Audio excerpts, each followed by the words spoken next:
So, welcome back to the third session of the workshop. We have now room for open dialogue. Any common comments that Sneha you have for Um, us? And of course, common questions. well, no, nothing except to say that I think, Anybody who might stopped, in between can now take over. yeah, no, I just, before anybody else, I just wanted to say that it looks as though, I mean, everybody is sort of already sort of midway into their sort of into the process of putting together their metadata and all of that. So it's kind of amazing to see, um, you know, that all of you are sort of so far into your projects. At least many of you seem to be so far into your projects, and that's great actually. For me, it's sort of I'm still sort of uh, I don't know why, but I feel so sort of it's such a sign of our times that so many of us are sort of engaged in sort of in Archiving. archiving and projects about Yeah, archiving. It really is sort of at some level, it is sort of very closely tied to the amount of information that we are absorbing on a daily basis. There's no doubt that there is a connection to that, whether we want to preserve things, whether it makes us sort of despise the digital, whether it makes us want to take use the digital, whatever it is. It's clear that this impulse to archive is very much a sign of our times. And how much of sort of auto archiving is happening around us, like today, everything from how many steps I've taken to how many sort of calories I've burned to how many emails I've sent to, everything is being sort of auto archived. And yeah. so I sort of I sense that um, that it's going in directions we can't anticipate anymore. So yeah. I completely agree, or rather, it resonates for me because after a point, after having done 2, 3 of these workshops in June or July when I was planning this one, and I just looked around and it felt like, oh, how come suddenly so many people are interested in Exactly. archiving? Because when I started a decade ago, it almost felt like, pursuing a field which was not seen as a career. Forget even interest, for that Sure. matter of Sure. fact. Sure. It was difficult to even explain. Sure. And then here you saw that so many proposals were coming in or requests were coming in for more workshops. Right. So in fact, what it pushed me towards reading about, and I'm still just starting to read, so I don't have much to say. But what you are saying in a more academic ways is this whole politics of information. Yeah. And of course, these articles are not fresh, they're not new. It's just that because my questions led me there in terms of what's happening to the world in terms of information. Sure. So, something that's been written, I don't know, at least 1 or 2 articles, at least 2 decades old, and how that plays out now in terms of technology, but also in terms of pandemic, in terms of preservation, or the whole idea of future of museums Sure. and archives, which Yeah. are otherwise redundant spaces in India, right? So Right. a lot of them are redundant projects. Right. So I'm just trying to make these connections. So how we usually do with theories, like something like even Foucault, Yeah. we go back to it every now and then. So these Sure. readings on politics of information are making so much sense, but Right. still not making sense because the chimes have changed, kind of a thing. I can't even pick up the author names to be able to reiterate them. But yeah, Right. I had the same questions and why suddenly everybody interested. And I also Right. had a very, I hope it's okay to say this on record, but I had a very sort of a demeaning reaction. I was like, kuch karne ko nahi bacha, isliye hum, we're looking back at history and preserving it. Is Mm-hmm. that what's Mm-hmm. happening? Mm-hmm. Because Mm-hmm. from where I come, the excitement I have for archiving, I don't want it to be looked at like that Sure. because nothing else is left to do. Sure. We're sitting and archiving, and then moment the world out will be open, we'll Right. go back to creating and Right. the new business. Right. But then yes, I mean it was just a moment of thought. But then I started looking at more projects and understood, no, it is not about just doing it as a pastime. There Right. is a sense of value building, a sense of belonging, which is one of the most strongest reasons I found in a Sure. lot of proposals for this workshop, but otherwise even some students writing to me, and I was asking them, why do you want to do it? Just to Right. understand. And I think this Yeah. whole, even if they are not able to articulate it, there is this sense of belonging or the sense of connecting with something that's Sure. coming through when you pick up projects of preservation and dissemination, Yeah. especially because land is not something that we connect with so much now. Sure, sure, So this whole sure. idea of migration. So yeah, I know I'm connecting a lot of bubbles in the cloud, but that's what's been happening for me at Absolutely, least. So it absolutely, resonates. absolutely. Yeah. Yeah, yeah. I'm also thinking that in a situation like we have over here in, what we broadly call the global south, we don't really have those mammoth institutions such as Yeah. archives and museums. No matter what we say, when we compare it to the scale of what you see in sort of the Euro-American sort of world, our museums and our archives sort of pale in comparison. And I think at some level, this sort of dearth, or this sort of death of the institutions in that sense, have sort of really opened up this avenue for the personal archive to become this very crucial site. So even if you look at the work, even if I think back to the work that we do at Asia Art Archive, one of the first places from where we started the archive itself, the idea of setting up Asia Art Archive started was because our director, she was an MA student in London, and she was her sort of MA dissertation was supposed to be about contemporary art practice in China. And when she went back to do her fieldwork, she realized there are no public institutions really that Right. have either documentation, catalogs, etc., etc. So Asia Archive actually started as two bookshelves in one room, and then from there slowly sort of built on to becoming sort of an online archive, Right. and so on. And for sort of the basis of our archival collections come from individuals' homes. So the Exactly. personal archive has absolutely sort of in that sense become this key sort of space from where we are getting everything. So that's why, even though we may say that books belong to the domain of the library and so on, but our libraries don't have them. So Yeah. so it is the personal archive that has to sort of perform that function now. Right. And so yeah, so I mean, for me personally, and what is exciting, I mean, some of you are taking on, let's say, one project as part of perhaps a family sort of engagement, a community engagement. For me, at the work I do, every year or every other year, I deal with a different personal archive. And so the excitement of working like this is to see precisely because it's a personal archive, you get to see how personal the archive is. You get to see how different people have kept what matters to them, what they are able to keep as well, right? I mean, keeping an archive is also sort of it's not everybody has the wherewithal to store materials, and so on. So so the archive, in that sense, it's a pleasure to see how different people organize materials, what they choose to keep, what they choose to throw away, etc. So that's also something that one may want to reflect upon, as to there may be things that many people have thrown away because they themselves didn't have a sense of Yeah. keeping things for posterity, that these things would be of relevance at a particular point of time. These things would be um, viewed, studied, etc. So Yeah. yeah, And yeah, I think the whole idea of relevance also becomes sort of questionable, right? At this point, is because um, what is relevant to me as my personal archive. So the whole idea of the end user, right? So when it moves to an institution, you would question it, but when you look at it from the institutional lens, you sure. would say, oh, you should have kept that as well.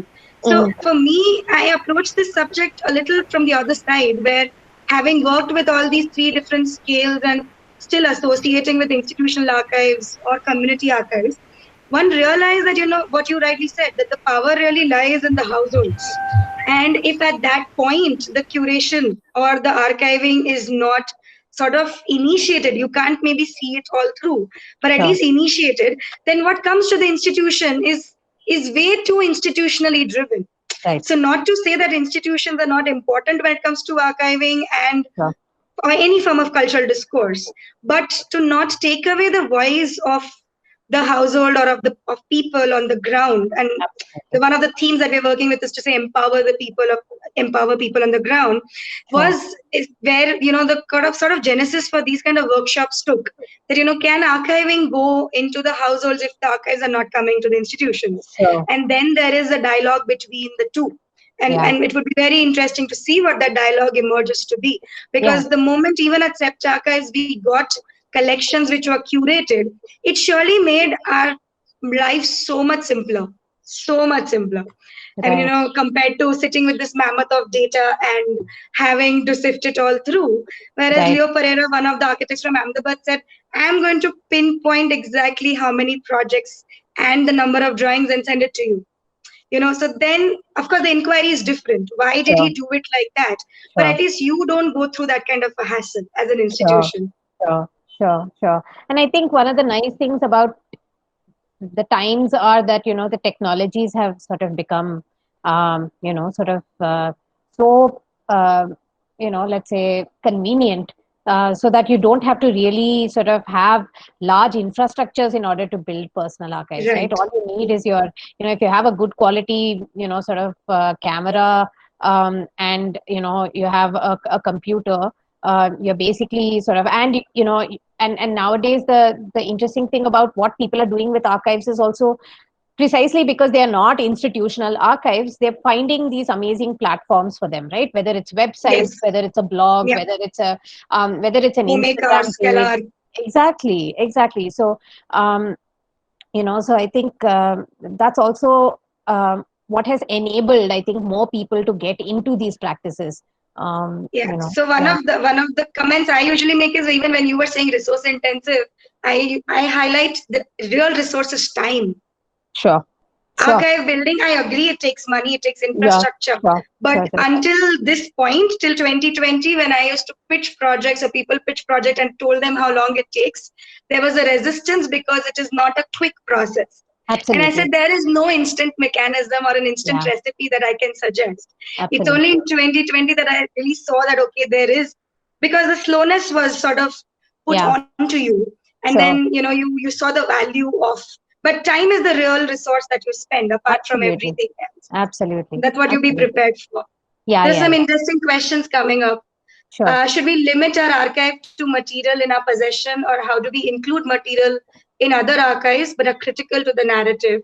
Is there a method for connecting to external sources? So this whole idea of collecting what is your own but collecting from external sources. Do you want to answer that first? Okay, so again, it depends what kind of a story you want to sort of build of the person. So I personally am of the opinion that certain kinds of outside materials can be included, such as, for example, writings, or let's say essays, interviews, etc., etc. If the in your case, if the architect himself does not have these, copies of these essays or magazines or whatever with him, but you have a sense that these are published materials on the architect, then I would actually not mind going out and collecting some of those materials and putting them into the archive.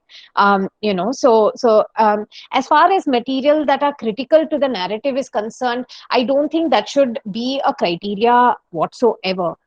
Because I think it's important for an archive to be, while an archive cannot be sort of neutral, etc., it's important for it to be objective to the extent possible.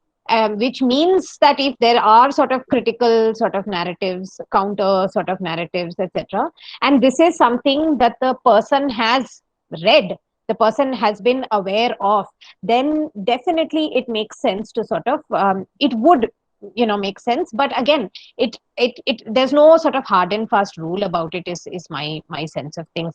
Some people would not want critical material to reflect in their own personal archive, but it depends how much of a stake they have in sort of deciding who, how the archive is being built. So, okay, no, so my question is in the context of, there's a particular court case associated with the implementation of a set of projects that we're documenting. Okay. And there would be around 5 to 7,000 judgments Okay. associated on how the design was impacted Okay. with that. They're all Okay. available on the court website. Right. Okay, so it makes more sense for us to actually direct people there, saying that if you have to understand the context of, why these design changes happened, Sure. you need to refer to those documents as against, downloading each one of those judgments and putting it in the archive. Sure. So long as there is a place in the archive where there is a way for people to go there without Yeah, a people link. having to sort of, yeah. So long as there is a document or some signposting of the fact of the court case, that should suffice. You wouldn't, there's no need for you to actually bring those documents into sort of um, into the archive necessarily. And I mean, the one thing I would sort of, if those court cases really, really matter, then I would not rely on hyperlinking in the longer scheme of things. I would say that it's important to download those and keep them anyway, because one day if that website disappears, then Exactly. Yeah. Yeah. So it is I not. was also going to add that point because we have faced those kind of issues where we have seen some material, especially online, but even physical archives, if it is connected and referred to saying that, you can find it at ABC place. And if that archive decides to shut down or not be available or any unfortunate situation happens, then, you knew that this copy was connected or related to your work, but you would lose out onto it. So if you are in know of it, it is usually advisable to bring it in. In fact, we have even reached out to researchers for that reason. So something what Sneha was also talking about, how different researchers worked on a collection. So whenever we have been working both, so even for Biome or even Sept Archives, if researchers are finding anything else, we have requested them to add that to the record sheets, so that, we actually complete the collection at this end. So in that sense, duplication is not a problem, but losing out onto the material becomes a bit of a concern. I mean, Sneha, you can add what you feel. No. I am nothing more to add actually. So, I mean, you can just continue to hyperlink, but if the court records are of importance, then I would suggest that you download and keep a copy of it for yourself, so that at some point, if that website is no longer there, or if they change, their domain name or whatever, and they're no longer active, you still have those files with you. That's the only thing. You don't need to put them online, but you still sort of, when we think about archives, there's a whole lot of material that we end up digitizing, but the amount of material that you end up sort of, in a sense, what one calls like, one does like a post-production sort of work with the digitized material, there's always one set of materials you leave behind. You always digitize much more than you actually sort of finally end up putting online, or that form part of the archive, because when you're digitizing, it's usually helpful to sort of just be in the flow of things and just keep digitizing things. It's later that you actually sit and sort of study, sort, move things, etc., etc. And in that process, suddenly you may realize you don't have permissions, you don't have, this is not relevant, you may, and so on. So my sense of it is, always good to sort of keep the material, decide later whether something should be part of the archive or not. Do you want to explain your answer even for the objects question, which Mavish asked? For Sure, everybody yeah. else? Yeah, sure. I mean, I guess what I'm saying, I mean, it's something that's come up one or two times already, is basically that at the end of the day, because, well, let's say that it is sort of it's only records and documents that fall within the domain of archives, and objects per se strictly cannot sort of fall within the domain of archives. The documentation and the documents related to that object, all of those can fall within the purview of the archive. Okay, so a photograph, you're saying, at the end of the day, can a photograph be an object too, or is it a document? right? So that's exactly what I said. A document like a photograph can perform two functions. A photograph can serve as a document also, and a photograph can serve as an object also. Depends on where you're positioning it, how you're positioning it. So, so within the archive, the photograph can serve as a document. In a context of a museum or an exhibition, it can serve as an object, right? Object. Yeah. So Yeah. it really is, in fact, about how we position that photograph. And that Um, is why I think the comment which you kept repeating is this fluidity between what is archival, what is museum, what is library. That's something that I think over the time we get used to it. It's not as black and white as we yeah, expect it to be. Yeah. yeah, exactly. But we can say this about just a photograph, or can we say that about furniture or something like a, for example, let's say if this is a 100 years old bottle. No, it is still an object, right?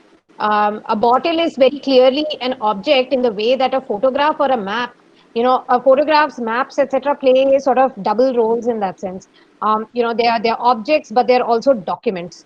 The photograph is also a document of a, I mean, there's a specific sort of quality to So certain that items. it's like a two-dimensional thing. Yeah, there's a quality to certain things that makes them sort of, be sort of, let's say, take on both functions, and depending on where you use them, it will take on that function. So Rupal is back. Rupal, Sneha wanted you to expand on the question you have asked about citation, about what citations. what what exactly were you referring to, Rupal? So, very often when someone writes a paper or a research paper, or even in the case of archives, Hmm. you see at the end of it there are a whole lot of citation. I mean, I take this from mostly Geeta's essays, and Hmm. because I'm so much associated with her, Geeta Kapoor. Hmm. So, in this case, because all our information and whatever we're building around the archive comes Hmm. from mostly relatives, let's say, Hmm. is in a formal sense, does a citation play a role, or is it very necessary, or it's our choice? Well, I mean, look, in an archive, a Mm-hmm. citation is only, going to matter for publications. Okay, if Right. you have published material, so if you have books, if you have magazines, if those are things that are there in your archive, then obviously you provide Mm-hmm. details about, the publication itself. If you have manuscripts, like things that are not published, diaries, etc., etc., and those don't require citations at all. So, so citations apply only if you have published sort of material. See, one of the things that this is one of the moves that oral history and oral history archives have made, is to say that even in the absence of published written sort of material, oral testimonies can become documents. So Right. they themselves will serve as a document. So tomorrow, if somebody is writing a community history, they may refer to your transcript of an interview, let us say, and cite your transcript. So you yourself don't need to present a citation of an interview or Okay. something like that. But Okay. tomorrow, when somebody, references your personal archive and material from your personal archive to write a community history, they may cite your transcript, right? Okay. So, yeah. So my question basically came because, like I said, my uncle is in the process of writing the autobiography, and obviously there's a lot of narratives that I'll take from there, but they are not in the form of oral history recordings. He just Right. writes it down and sends it to me. Sure. Now, obviously, at some point, he wants to publish the autobiography. I Sure. don't know at what point this will be because he's also slowing down. Sure. And again, when I have a word with him, every time he sends me pages, he tells me that, there are a lot of gaps here, which he cannot really remember, but which I might know, my cousins might know, and he's asked me to fill those in. Now, one Right. of the examples I can give is, I think in April, May, when I was doing the workshop with Ishita, I kind of recorded two narratives with my mom, like oral history recordings, and now today in these last few months she's kind of setting into dementia. So now, if yesterday I asked her something, I was going through the recording and I had a question, and she's lost about it now. Mm, mm, So, my question is, because I'm confused, that I know at some point he'll publish the autobiography, but it may be much later. but then it'll also, I mean, reflect in my archive. So how does one approach that? Well, I mean, especially because it's a personal archive. To be honest, it you know the veracity of the information. There's no need to sort of be concerned about whether he will be able to publish it or not. At the end of the day, if this is something that has been recorded in some form, whether it's a voice sort of recording or whether it's a handwritten on paper, that should suffice, to be honest. And Okay. obviously, as an archivist, you may want to separate interventions you are making into the archive, or rather you may want to sort of keep very clear your, the areas where you fill in the gaps, in a sense. Right. Okay. Even though these may be your testimonies, but at the end of the day, this is your family sort of archive, right? So you are as much an archivist as a subject of the archive. So, Right. Okay. Okay. Thanks. I think so. We could keep this to the last question. This is Arish asking if you could explain the Asia Art Archive website's information architecture, as it appears kind of complex. Yeah, I know. We've struggled with it a lot because we are not, we sort of developed organically as an archive, and there was sort of, initially we had physical archives as well as online archives. So we had all kinds of categories and so on. So actually what you're seeing right now on the website is to be honest, a far less complex version of what the archive was, compared to what it was before. However, ideas, for instance, is actually the title of our journal. So it's not just ideas in the random sense of the word ideas, but ideas is actually AA's journal. It's our online journal. It's called Ideas. And so within Ideas, because it's a journal, they have things like conversations, essays, short lists. They have all kinds of, a spotlighting material, etc., that they have, interviews and so on. Collections, however, is primarily our, now we use particular sort of terminology, and I have my own sort of thoughts about them, but we have two kinds of collections. We call them a library collection and a research collection. The library collection refers to the physical library that is there, and the books and catalogs and things like that.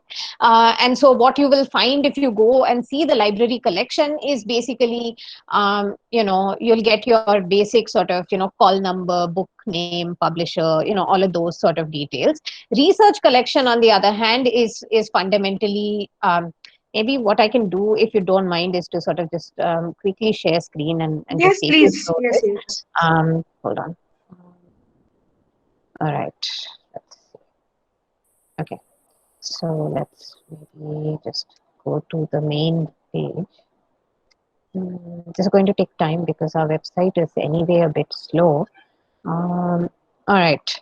So this is our main sort of page, and we have the menu here. So we have Ideas, which is the journal. Within Ideas, we have various sort of, all the materials that go into Ideas are basically, sort of categorized within these sort of fields. We have essays.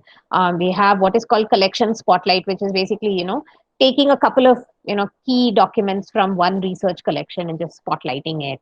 Conversations, which is where we invite people to sort of, let's say, interviews and so on. Notes are sometimes sort of, neither essays nor conversations, sort of just small little notes, sometimes written by, researchers, sometimes written by staff members, etc., etc. And series are materials that are, published in sort of seriality sort of form. So, for example, we have some, these are our various sort of series. We have a series called, let us say, Behind the Scenes at Asia Art Archive. So this is a series which has various sort of pieces, about what the process was to build Asia Art Archive. What are the updates to AAA's website? about A's online journal, etc., etc. So series is material sort of presented in series. Collections is basically, the mainstay of the Asiaart Archive website, where you basically have, and this is the way that we are able to sort of search our collections. So you have two kinds of collections. Primarily, you have the library collection and the research collection. So if you want only library collection, then you would click that and automatically the page would sort of, filter things. So the research collections are fundamentally the personal archives that we have digitized. So there's an introduction to what the research collection is. So, I said that, there are two approaches, right, to the archive, the vacuum cleaner sort of approach and the research sort of approach. So the way that A and all of us, sort of conceive of, the way that we digitize archives is through the research approach. We sort of frame the personal archive as a research project. It is a project that has a particular scope. It has a set of questions, that we ask, so on and so forth. So these are sort of some of our sort of featured sort of research collections. And then in alphabetical order, we have materials that are presented. So for, let me see, from the context of, let us say, South Asia, and it's been only about, say, 10 years or so since we've been doing work, but we have, let's say, the archives of art critic and curator Geeta Kapoor and the artist Vivan Sundaram, their sort of personal archive. Ghulam Mohammad Sheikh, the artist whose archive I was talking to you about a little while back. Jyoti Bhatt and his archive.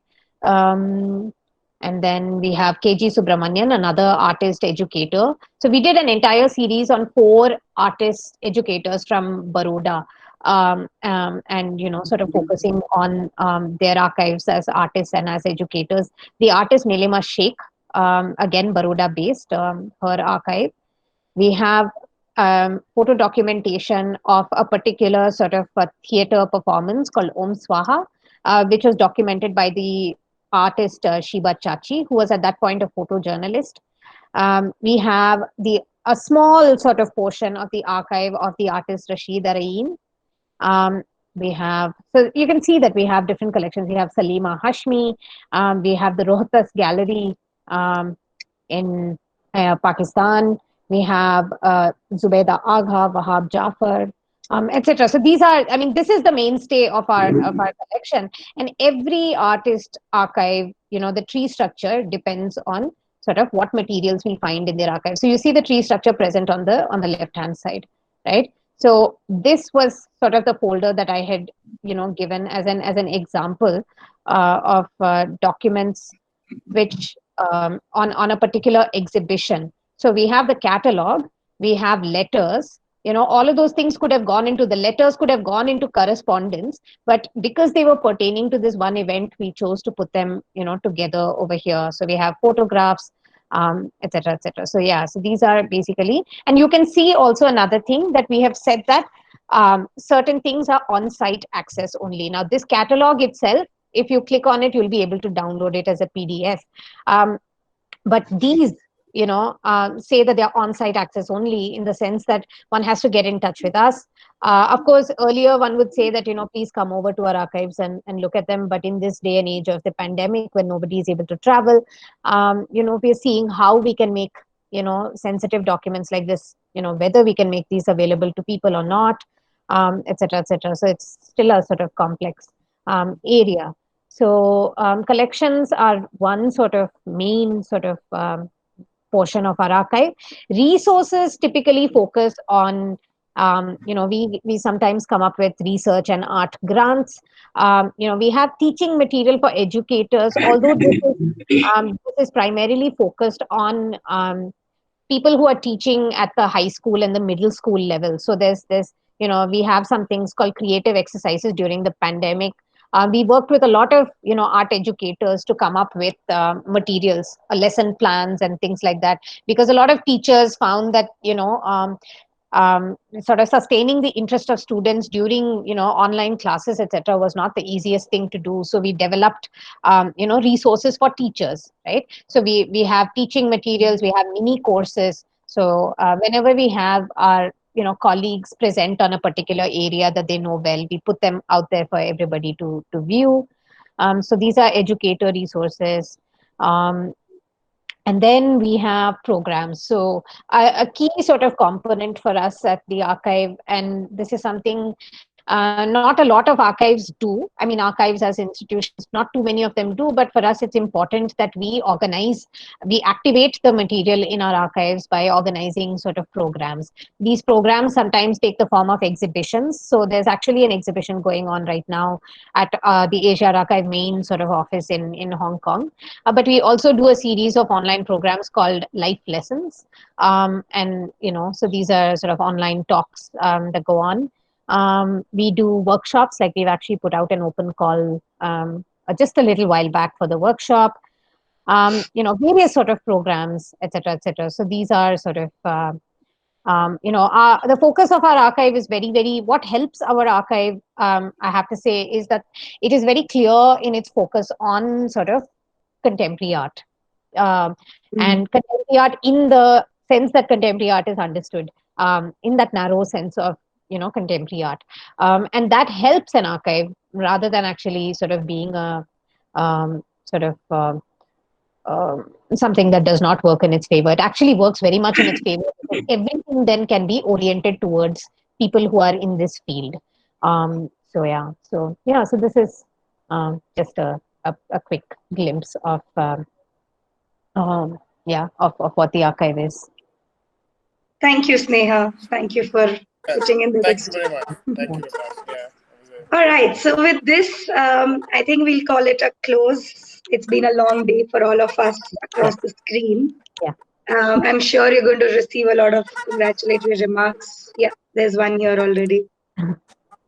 No, thank you very much. It's been a great experience for me as well, and it's been amazing sort of learning about all of your projects, and I'm so glad that that so many interesting sort of projects are happening. There's so much clarity. Actually, I'm sort of loving it. So please sort of do keep me in the loop, and if some of your projects actually sort of take the form of some sort of a public platform or something like that, do sort of just let me know. It's always great to see more and more archives come up, and it's important that there be more and more initiatives than actually I think more concentrated we'll perhaps do a little more than that.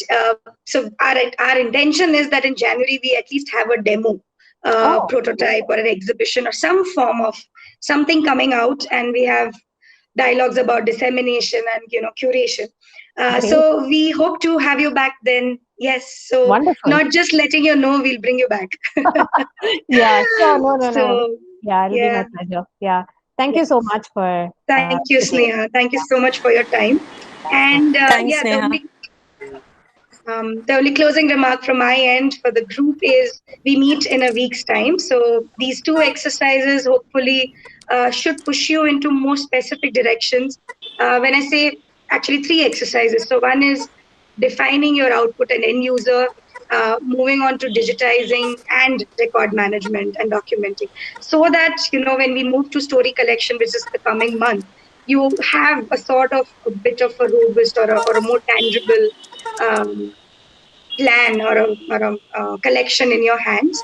And 24th October is when we have our next open dialogue. We're almost ready with the posters, so I'm happy to share that we have two speakers from Pari archive speaking to us on coming Saturday. And the poster will be out hopefully by tomorrow. So please do spread the word. I mean, hope you all will join us, but more than that, also bring in other people so that, we can expand this dialogue. By now, I hope you would have got a sense that, none of us are experts and we're all experts.